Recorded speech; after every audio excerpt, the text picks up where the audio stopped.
Fresh off the boat from Latvia, it's the latest Oscar-winning animated feature film, and we're going to look at it today. I'm Matt. And I'm Braden, and this is DadToons Reviews. Let's go with the flow. DadToons Reviews, talking something new. DadToons Reviews, I'ma mention peer review. DadToons Reviews, we're talking about it all. Do be being busy, dizzy, television, big and small. Welcome back to DadToons Reviews. Give us a like and subscribe, and check us out on Spotify and Apple podcasts now. Oh, that's right. I noticed that we were on Spotify, just like Joe Rogan. Yeah, exactly like Joe Rogan. And Very we've got the similar. Same exact deal as he has. That's right. Nobody tell them what a horrible mistake they made.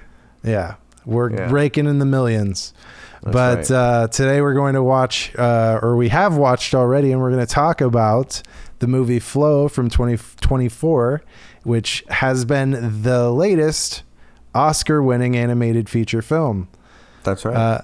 So the summary for this movie from IMDb: Cat is a solitary animal, but as its home is devastated by a great flood, he finds refuge on a boat populated by various species and will have to team up with them despite their differences.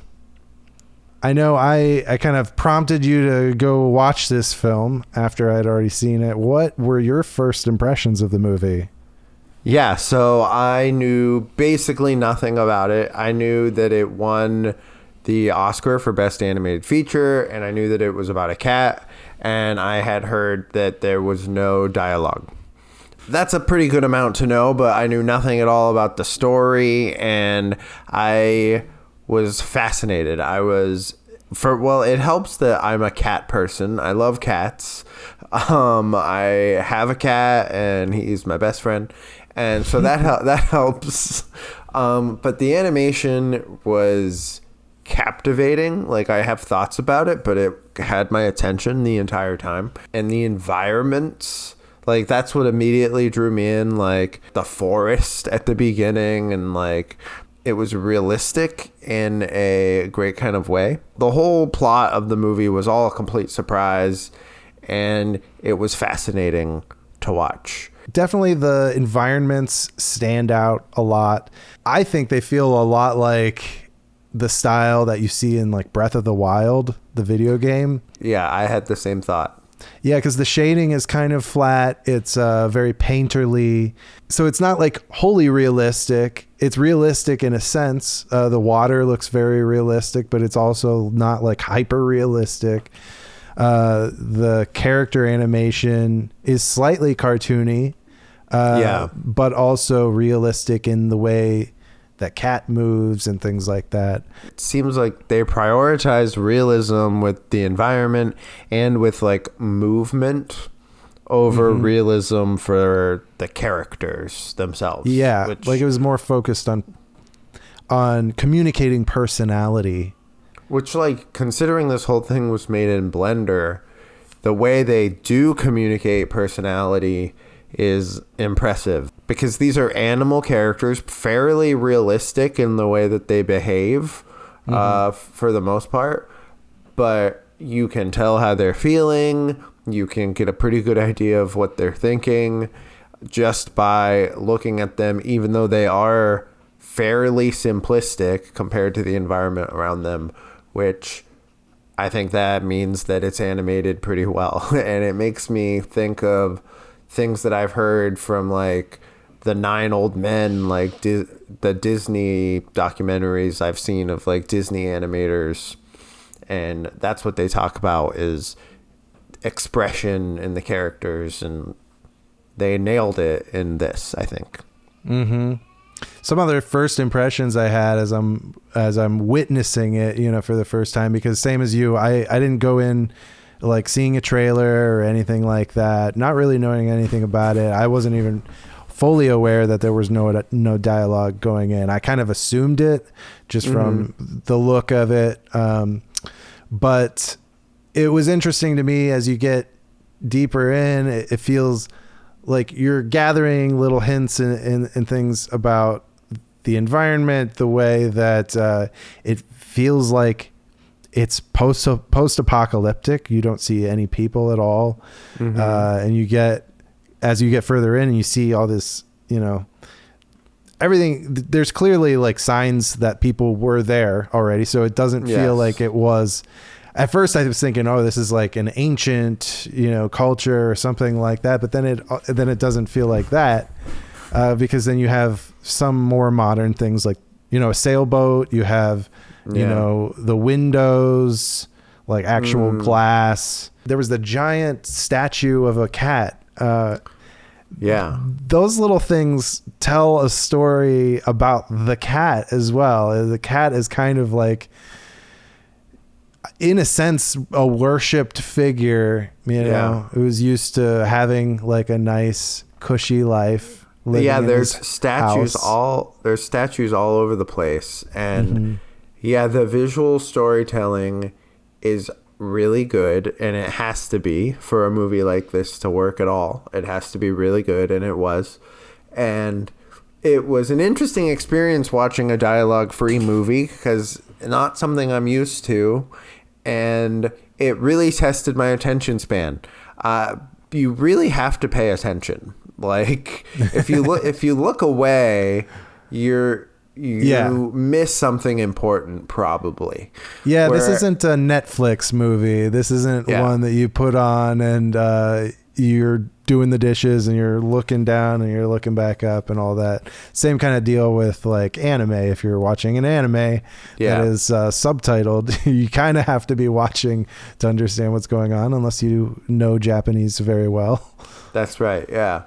Yeah, you have to be watching the whole time to understand at all. I had a few moments where I would be distracted a little bit, and I would get back into it and be like, no, I gotta go back. Oh, really? You had to rewind it a little bit? Yes, that happened to me a couple of times. The funny thing is that's your experience, but my experience, so the first time I played this was with both my kids, and both of them sat and watched the movie with me from start to finish. Really? Yeah. That's awesome. And that is a rare experience.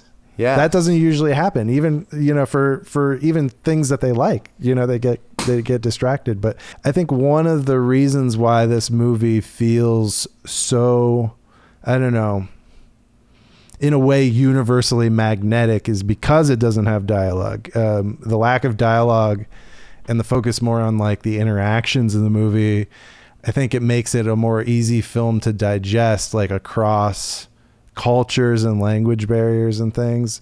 And that's probably one of the reasons why it actually won the Oscar, because it's so easily translated across cultures.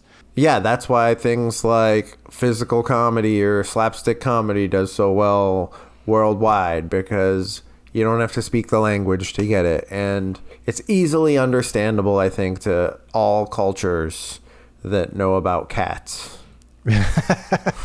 Well, all age groups too. I mean, like just the idea, because, my 2-year-old doesn't speak perfect English. She doesn't know, all the English words or anything like that. Yes. But he's watching and he's understanding kind of what the cat's going through and what the other characters are going through. My 1.5-year-old was really interested in it. He loved the colors, and he loves cats. He loves animals in general. So this is appealing to all ages, because if you're young enough that you just are excited to see a cat, like you're gonna love it. And I'm excited to see a cat also. But if you're like old like us and you're interested in like the details in the world that they're inhabiting, then there's a whole lot to digest there too.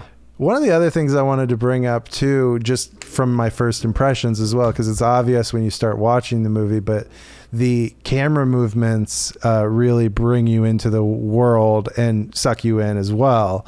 The camera is typically low to the ground because it's trying to get that perspective from the cat's point of view. So that's really cool. So you're experiencing, like when you first experience the stork, for example. The stork looks towering over you, but you know, really in real life, the stork's probably half your size.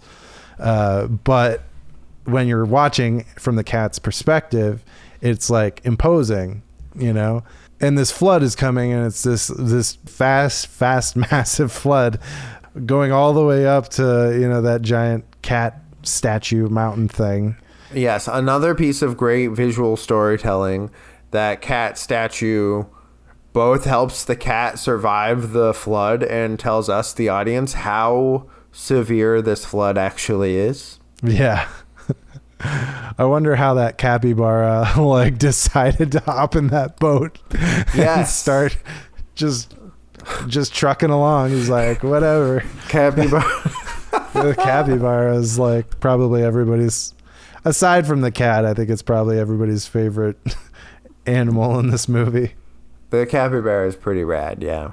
The fact that this was an Oscar winner, it makes me wonder what animated indie movies are out there that like don't ever get recognized, because the indie movie space in general is kind of saturated, you know, because these days anybody can grab a camera and start making a movie and be like, oh, I made a movie, I'm going to show it, you know, and I'm going to enter it into film festivals and stuff. But animation takes so much more work, and it's not as saturated of a medium. Yeah. But even this movie, I'm sure, took money to get it seen and get it to the Oscars, right?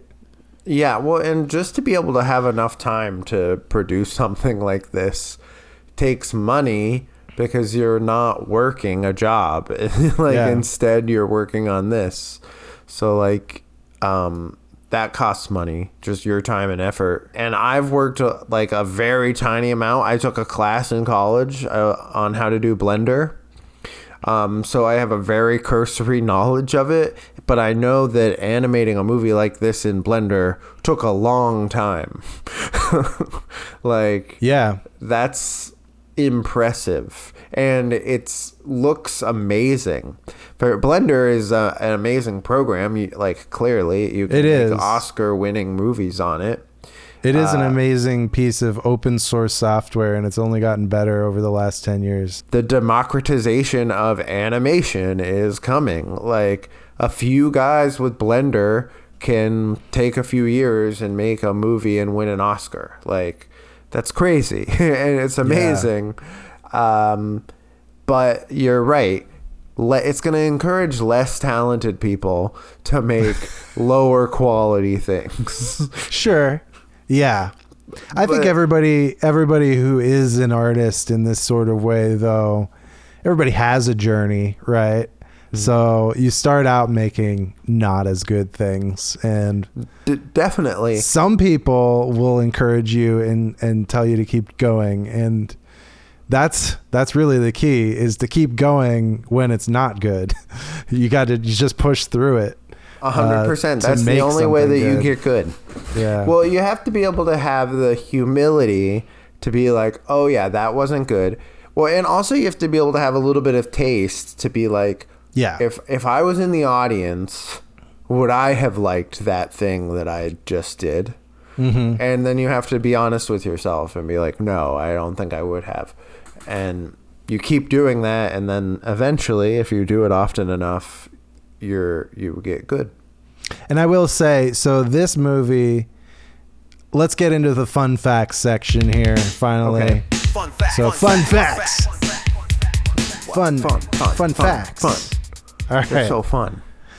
I've got a lot of fun facts here. So, this was a movie created in Latvia, right? So like in Latvia, the movie is not called Flow. It is called Straume, which means stream or gush in Latvian. So imagine if they called it Gush here.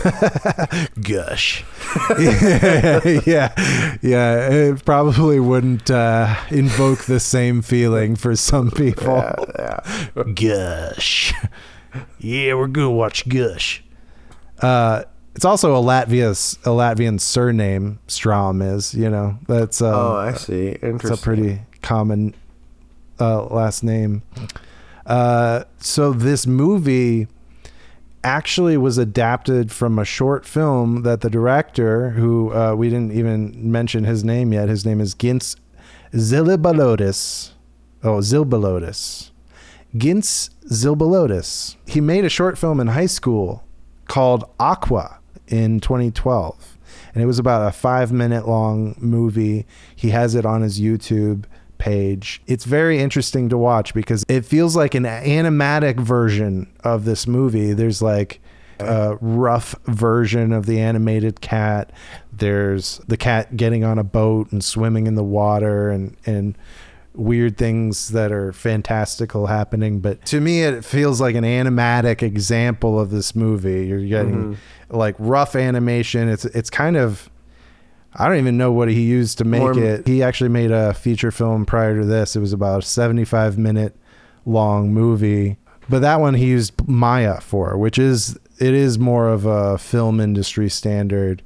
Some other inspirations for this movie, a Frenchman named Jacques Tati. Have you ever heard of him? You hear about this? You know about this? No, I haven't heard about it. Don't know about it. No, haven't heard. He was like a French filmmaker from the 70s who was like a mime comedian kind of, but more artistic style performer. Another influence was a show called Future Boy Conan. Have you ever heard of that? I have not heard of that. No. Future Boy Conan was Miyazaki's directorial debut. It was an anime in the 1970s. Okay, that makes a lot of sense. This definitely feels very Miyazaki. And yes, that's one of the interesting things, too, when you look at the other animated pictures that have won Best Picture in the past. I think last year Miyazaki actually won Best Picture, didn't he? For a movie called The Boy and the Heron. Yes, I was definitely picking up on those vibes, like strongly Miyazaki inspired for sure. To its benefit, it looks really good. Yeah. And that's one of the things that I was curious about too. Like this, okay, so this has been noted as the first time that an animated Best Picture winner was an independent movie. And so that made me think, okay, how many times has like a Disney movie, or a Dreamworks movie won Best Animated Feature? Oh, yeah. And I mean, it's a decent amount. Encanto won in 2021, Soul won in 2020, Toy Story 4 in 2019. Yeah, I feel like Pixar, if a Pixar Coco, movie comes Zootopia. out, it's probably going to win. Yeah, at least it feels that way. I mean, back in the day, back when they first started awarding this, was the first time was 2001. Let me guess who won the first Best Animated Picture in 2001. Yeah. Was it Shrek? Yes, it was. And guess what it beat? What did it? Two other movies. Finding Nemo? No, that was a later film. A Bug's Life? No, later than that. Later than A Bug's Life. Toy Story 2. I'll just tell you, it beat out Jimmy Neutron Boy Genius. Oh, it's a snub. That's a which snub. I think that's a pretty great movie, honestly. It's not a bad movie. To be fair, yeah. I don't dislike that movie. And then Monsters Incorporated. Okay. Is Shrek better than Monsters Incorporated? I don't know about that. It depends on who you ask. If you ask a smart person, then no. Well, the point is, I think more often than not, a Pixar movie has won this specific award, but lately they've been awarding more experimental, I guess you would call it, more artistic movies like The Boy and the Heron. Before that year was Guillermo del Toro's Pinocchio. Have you watched that one? No, I haven't. That one's a super artistic, definitely like geared more towards adults than children. I saw the Tom Hanks one. Yeah, and they're just as good as each other. Oh yeah, They're okay. equally as good. No, I'm kidding. That was in jest. Okay, all right, okay, good. I was like, oh, does that mean that you think it's good or bad? I couldn't really tell. No, Guillermo del Toro's is far superior. I would say. Okay, good, yeah. Zemeckis, Robert Zemeckis. That was his he's had Pinocchio. such a far fall from grace, honestly, unfortunately. Well, he's old. Him and Tom Hanks are old, and they're just like, Disney money? Okay. Yeah. And like, can you blame them? Like, I don't blame them. I feel like they keep putting on, on the trailer, the director of Back to the Future or something like that. They're not putting the director of Mars Needs Moms. Marwin or whatever. Was that a Robert Zemeckis movie? I'm pretty sure, yeah. Mars Needs Moms. At the very least, he produced it. Robert Zemeckis, I love you, but please try a little harder. Some other fun facts here. You remember that whale that showed up in the movie? I do. It was originally supposed to be a real whale, but then they redesigned it to look more mythical. That's interesting. When I first saw it, I thought it was like a dragon of some kind. Right. And then later, when you get to see more of it, I was like, oh, I think it's some kind of whale that I just don't know about. Like it's some kind of whale from Australia that I don't know about. Yeah, if you look, I think on the Wikipedia, it says that this movie is like a fantasy movie, and there's not very many fantasy elements to it, which makes me like think why did they do a mythical whale versus a real whale?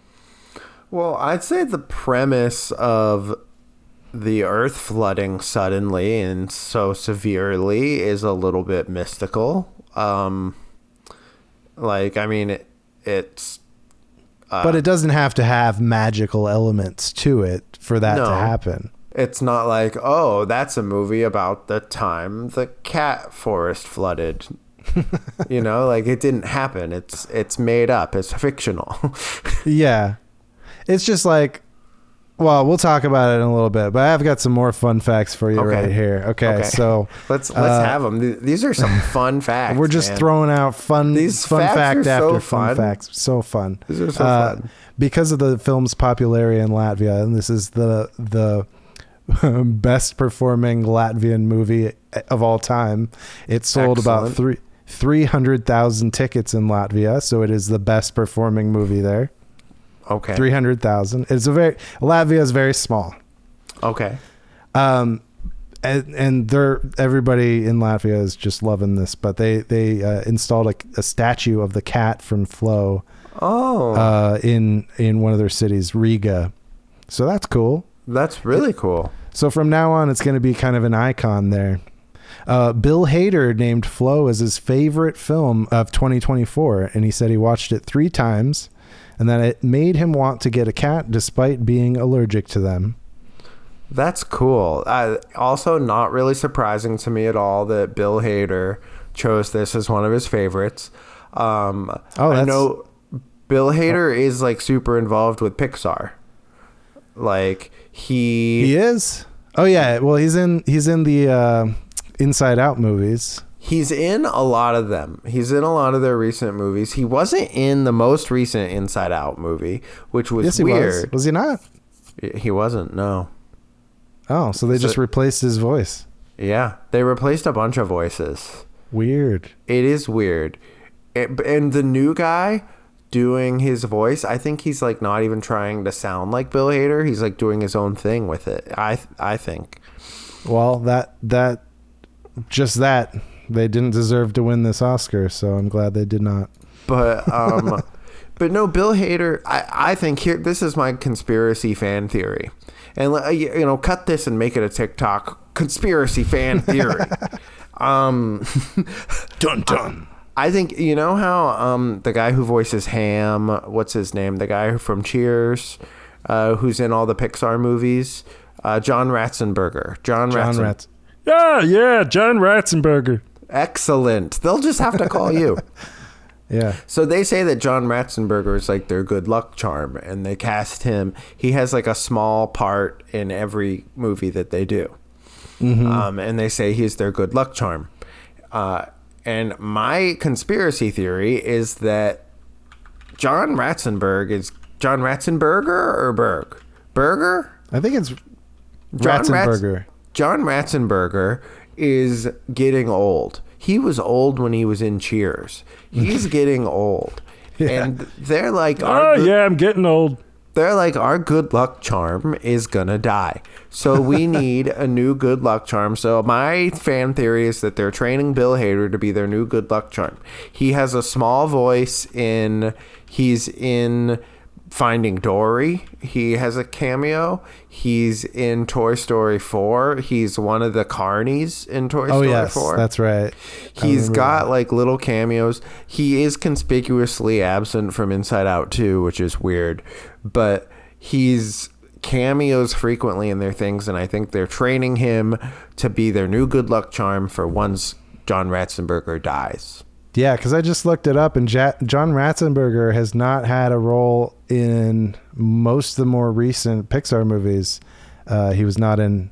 Oh, wait. His last vocal appearance was in Onward, a very small cameo in Soul. But then he hasn't been in Luca, Turning Red, Lightyear, or Elemental. Was Bill Hader in those ones? Oh, he was in Lightyear. I remember that. He was the cadet or whatever that Buzz didn't want to help him at the beginning. Yeah. I know that he helps to write on South Park, and he has for a long time. All right, more fun facts. The production on this movie started in 2019, and it lasted 5.5 years. That makes sense to me. It's hard to make stuff when you don't have a ton of money. And animating takes a long time. Right, yeah. And just even planning this out, they didn't have storyboards at all. No storyboards. They did do technically animatics because, you know, they had to lay out all the scenes and then they just kind of refined them as they went along. Yeah. So that's an interesting way to work. So there's no deleted scenes in this movie at all. I'm not sure if it has like a written down script. That was one thing that I was curious about. I mean, they have to have something to tell them what happened so they can make it, right? Like, if there's not a storyboard, like, did you say there's not a story? There wasn't a storyboard? There were no storyboards, no, just if there's animatics. Not a storyboard, there's got to at least be a script. There has to be something, right? Oh, here it is. It was a 35-page cinematic script. Oh, okay. Script was made up entirely of directorial instructions and featured no dialogue, obviously. Sure. Well, that's cool.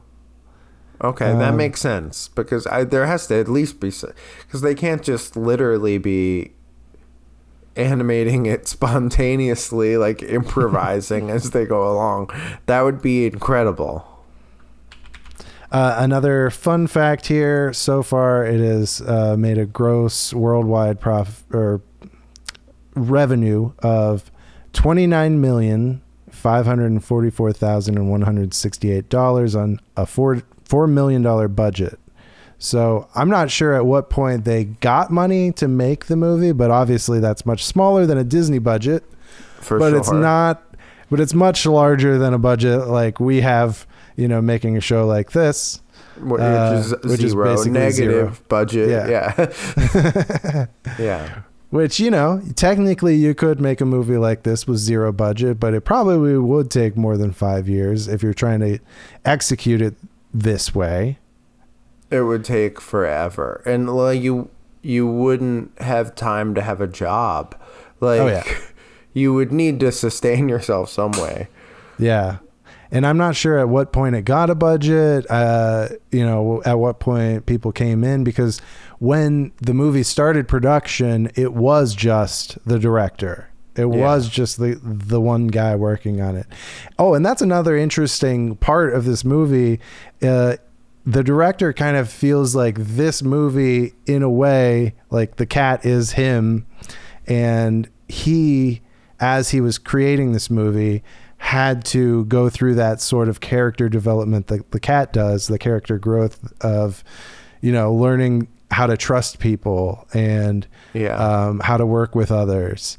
Because in the past, the things that he would make, like in high school and, recently the feature films that he did, they are primarily just his work. And he does have a huge hand in this movie in general. He wrote it, directed it, did a lot of work on it. He also was heavily involved in the music composition. Oh, interesting. But eventually he got a $4 million budget on this, and 50 different people worked on it. About 2 to 3 people at a time, but overall about 50 people. That's crazy. Yeah. That's a crazy way to make a movie, with like a revolving door of people helping you, basically. Yeah. And he had like different like texture artists and character animators. Yeah. So it wasn't all just him, doing all the character animation and stuff. He did have other people working on it. And then obviously the sound design is a huge thing. They had a really good sound designer who actually like recorded their own cat to be the voice of the cat, which was really cool. I have a picture of him I'm going to put on the screen right here. Okay. This is the cat that voices the cat in the movie. I was wondering that because I thought the cat meows are so realistic. Yeah. I was wondering, like, is it like recorded sounds from a library? Is it someone imitating a cat really convincingly? But that's cool. It's an actual cat. Well, then it's cool that they were able to record it so well. Yeah, that's awesome. I mean, you would have to kind of be a cat owner to be able to get all those different sounds. He was probably following the cat around all day with a microphone. Yeah, I was amazed by the realism of the cat sound effects, because I kind of had convinced myself that it was a person making them, and I was... Oh, really? I thought that it was a person making the cat sound effects, but they were just really good at it. I was like, oh, wow, this person is excellent at imitating a cat. But that's what I thought. But that's funny. But it was actually a cat, so that's cool. Yeah, and they thought about, a lot of the sounds they used in the movie were like the actual animals that they were playing, but the capybaras, they didn't use an actual capybara for it because it sounded kind of, I think they said whiny, or kind of unpleasant. Sure, that sounds right. It was like high pitched and unpleasant. That's funny. So they thought about using a moose or a llama for the sound, and then they decided on a baby camel. What the heck? That's so weird. And the sound of the whale was the sound of a tiger pitched down. So that's really, really, really interesting. That's the beautiful thing about sound design is it almost never is the actual thing that you're seeing on screen. Yeah. The sound that you're hearing is always something crazy random. And it's all just about like the sound, like qualities. Like the way it makes you feel. Like it's interesting. Yeah. Like a real capybara sound, they were like, no, that's not right. It doesn't sell a capybara. Yeah, no, that's not what I want this capybara to sound like. That's not what people think a capybara sounds like. This has to sound how people think a capybara sounds. Yeah. Because, I don't know what a capybara sounds like. So, as I mentioned earlier, the director actually composed a lot of the music with another person, and then it was mixed by a person named Miko Ryata.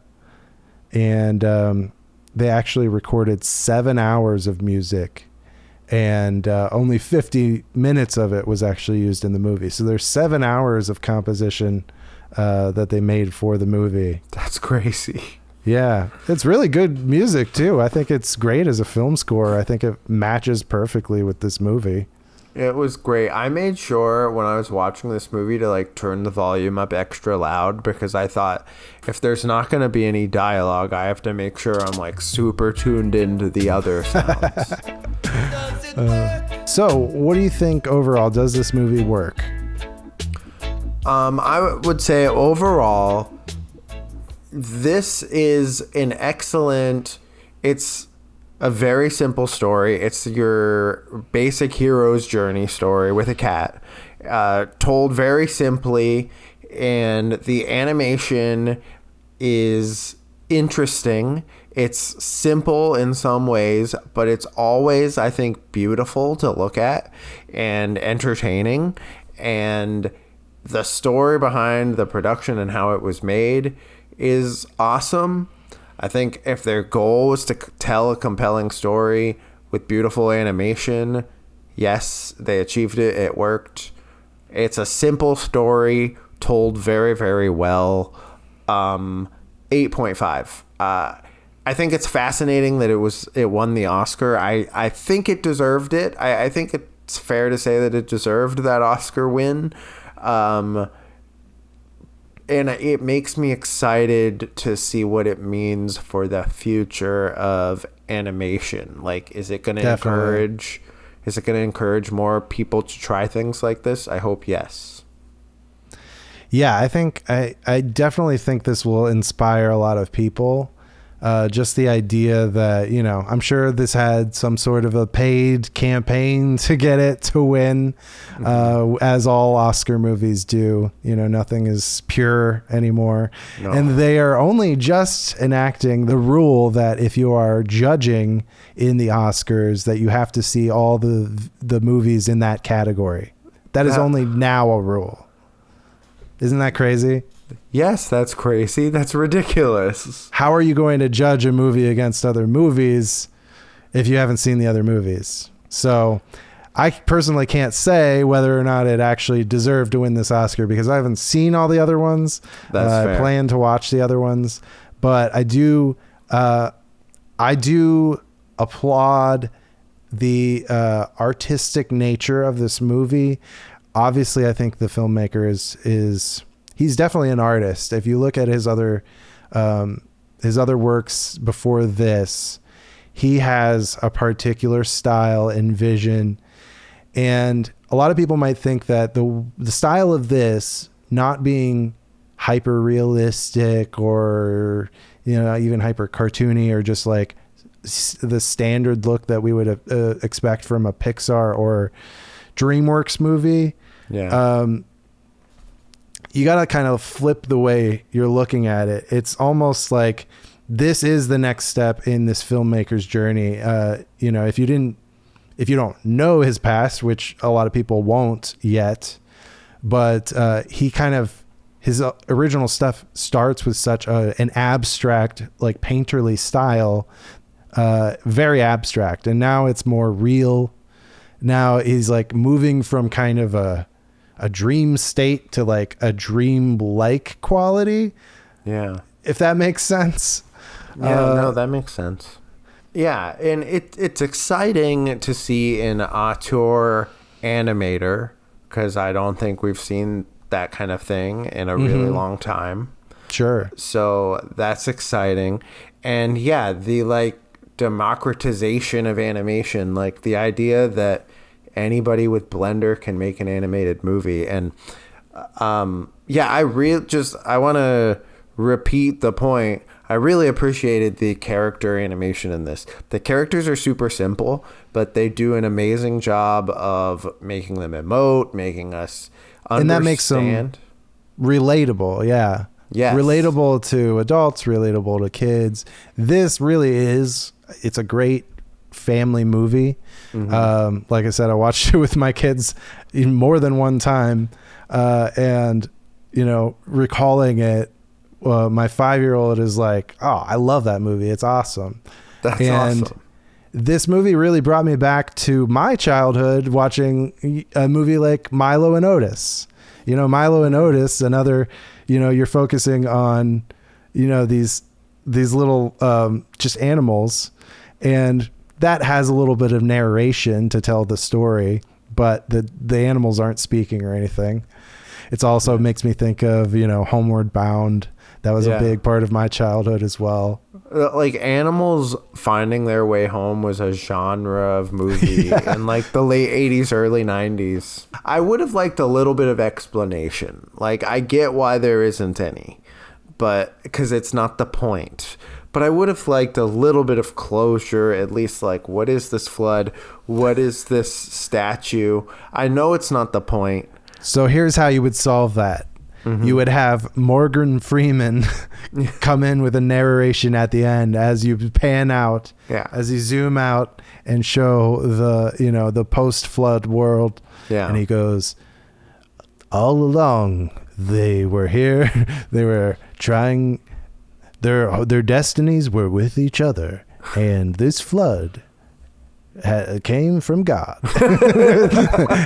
And he has restored the balance in this world. I see what you mean, and that would be stupid, and I wouldn't like it if they did that. But no, I think there's other ways you could do it. Like, so it's basically what they did at the end of War of the Worlds with Tom Cruise. Yeah, Morgan Freeman's narration.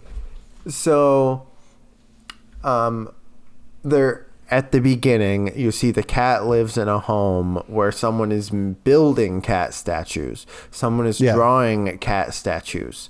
And we see in the home where the cat lives the glass bulbs hanging from the ceiling that appear later in the story. So we know there is something interesting going on about the cat's origin. We know that people are really interested in cats in this place, or at least someone in this area. That particular person. But yeah, that particular person, if it was one person, they wouldn't be able to carve that giant mountainous statue. Yeah. So we know that cats are of particular interest in this place. We know that humans are gone. We don't know how long they've been gone. It would be, you give us closure on one thing. Give us closure on one thing. So when the cat is back on the ground, we find the glass ball. So we get closure on where the glass ball went. What if we see a gravestone outside of the cat's house that says Da Vinci lives here? I don't know, something. And then we're like, oh, okay, we answered a one question that we had, something like that. An answer to one question. You don't have to have Morgan Freeman spoon feed everything to us, but just give us a little something so we can feel like we had closure, I guess what I was waiting for, I was actually waiting for us to see humans, I was waiting for them to reach like an island where these humans were just waiting the whole time or something. You know what I mean? Or yes. Yeah, sure. That would have provided some closure, at least. Where did the humans go? Yeah. And then the other thing I didn't particularly like, I don't know. I think you could have done this movie without any sort of a fantasy element. I think, there's one particular part of the movie that it feels like a dream, but it's not, apparently, because they're calling this a fantasy movie. And I think that particular thing didn't have to happen, because the story, without the mystical elements, it works. So I thought it was more of a fantasy than it was, because the birds in it I thought were made up creatures until I read the Wikipedia article afterwards and realized that there's something called a secretary bird, which is an actual large bird. So, and then that got me thinking, oh, is the dragon-like whale thing real? But apparently it is not. So my experience of the movie was like, oh, is this like a fantasy world? Oh, I guess it is. Oh, I guess it's not. Oh, I guess it is. Oh, I guess it's not. Oh, I guess it doesn't matter. That was kind of my experience of watching it. Yeah, my experience watching it too. Yeah, it was like question, you know. Yeah. Oh, just gathering the information and being like, oh, I guess it's this. Yeah, pretty much the same. I would think it did seem like the person at the beginning where the cat lived, like, was the owner of the cat. Seemed like an artist. Or a special person in some way, or had a special affinity for the cat, I think. So overall, I'll give it a rating now, I think, as well, probably an 8. I'll give it an 8. I think it's, like I said, it's a great family movie. Definitely watch it with your kids, see what they think of it. And I don't know, it's just a feel good kind of a thing. I don't think there's only any downside to watching this, you know? Yes, I don't think it doesn't feel like a waste of time. And we did say this is the kind of movie you have to pay attention to. Like, you can't have it on while you're doing the dishes and check in and out and understand what's going on. But I will also say, once you've seen it and you know the story, it's a great thing to have on because it looks really nice. It's beautiful. Yeah. Like, it is a great movie to have on, and like, it distracts the children. They're like, my 1.5-year-old is really into it. He loves watching it. So, and that said, having it in the background is perfect because it's got great sound design. It's got a great score. They even released the soundtrack on like a special vinyl. So I might buy that. Cool. We'll see. So that's a heavy recommend from the DadToons crew. Buy your tickets, get your popcorn, go watch Flow. It's time to go Flow. You heard it here. Don't take our word for it. Go DadToons it, or we'll review it if you don't do it. DadToons, grab a snack and you can sit down. Watch some daddies talking about animation now. Tell you what they like and what they also didn't too. DadToons about to hit you with a great review. Hey!